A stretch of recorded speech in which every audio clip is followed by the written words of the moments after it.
that back in 2007, a group of leaders from national and regional level came together discussing how to make the GAP region a successful, wealthy, thriving region within Turkey.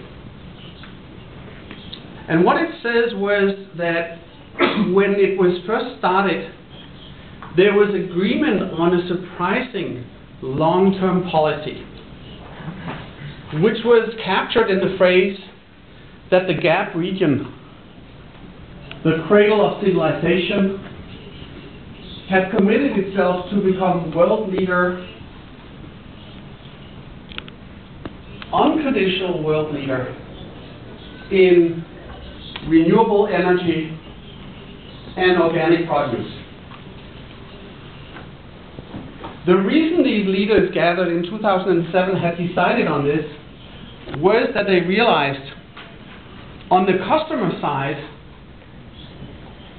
that, considering how the world had just realized how severe the global climate crisis is, there was a huge demand and a huge interest in renewable energy, and a huge demand for products that were sustainable in the sense that they were organic, but they also were produced utilizing renewable energy. And one of the things that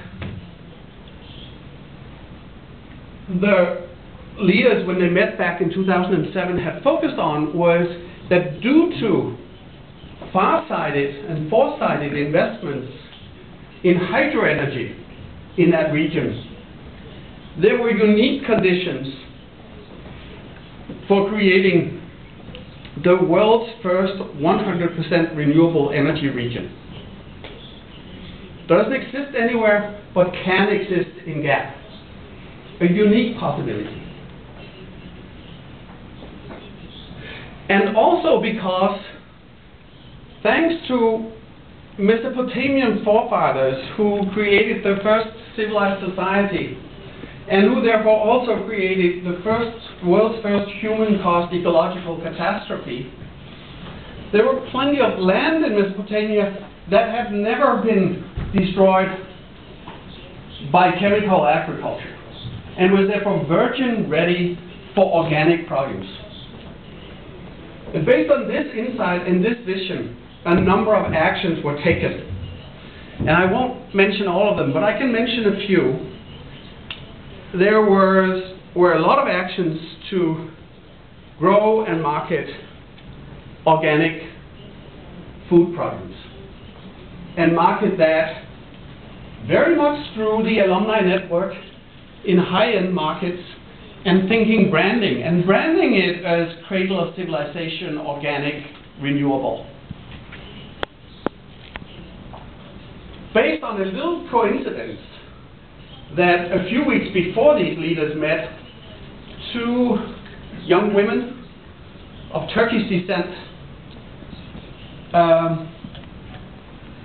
now Scandinavians, had been the two superstars of the Copenhagen Fashion Festival. It was also decided to engage some of these two and more high-end, unique fashion designers and combine them with small batch, because we can't compete with the large batch mass production of China or Bangladesh, but small batch, unique production of high-end fashion clothing of unique design, good quality. And it was decided, based on the organic side of the increased cotton production, to create a whole new brand for organically grown cotton baby clothing. Because parents in both US and Europe were deeply concerned about the toxic contents and treatments of much of the baby clothing came out of Bangladesh and China, and were willing to pay premium prices for additional.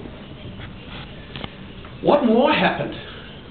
I think one of the other very interesting initiatives that were taken was a delegation from Turkey and the Gap region went to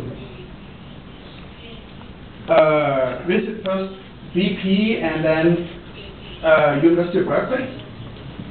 At this exact time, BP had just donated $500 million to University of Berkeley to research in renewable energy.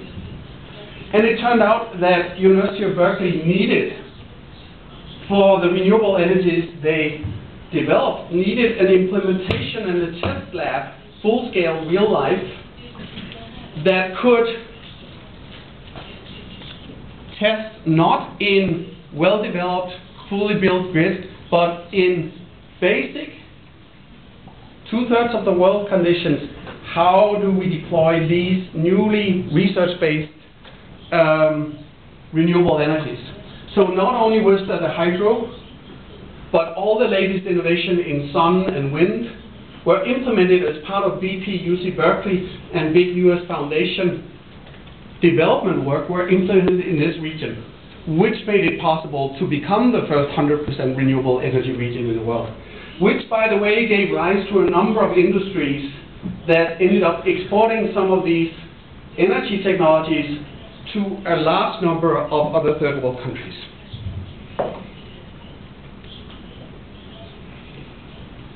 That was the start, and the rest is history, and it's all told in the article from 2007. It might not be the way it went, I don't know, but I know if someone did something like that, and then added to that maybe tourism. And it's been said already. But a tourism high-end, the kind of thing you would market through National Geographic and Discovery Channel. Let's go to the cradle of civilization. Let's study that. Let's study also the history of the earliest ecological catastrophes. And then let's see the future unfolding as the first fully organic and renewable energy community and regions in the world. Thousands, tens of thousands of people decided to become tourists that way. Many of them were especially fascinated by the fact that part of you buying the ticket was that the region already had done carbon compensation for the environmental impact of the flight. So these environmentally conscious people could go on this vacation in good conscience. Anyway, I'm speculating. Maybe it's a totally different way you should go. I do believe that there are unique characteristics of this region. I think the virgin land, I think the hydro, I think the history. I think that you could go organic, for example, agriculture, also because there's a large workforce that needs to be employed.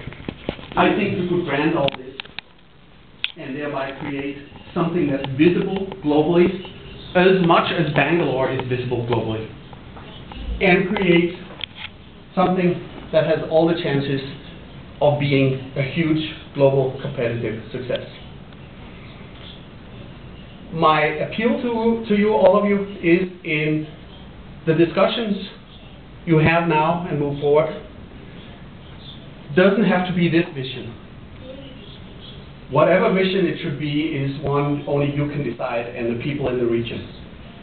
But make sure the vision is at least as crazy and as ambitious and distinct as this, and takes advantage of your preconditions and advantages, and then compensates for your weaknesses. And remember the basic rules. Big vision, mobilize your alumni network, concerted, integrated actions, not little dabbling, and don't forget about education. If you do that, it's doable. Thank you for listening.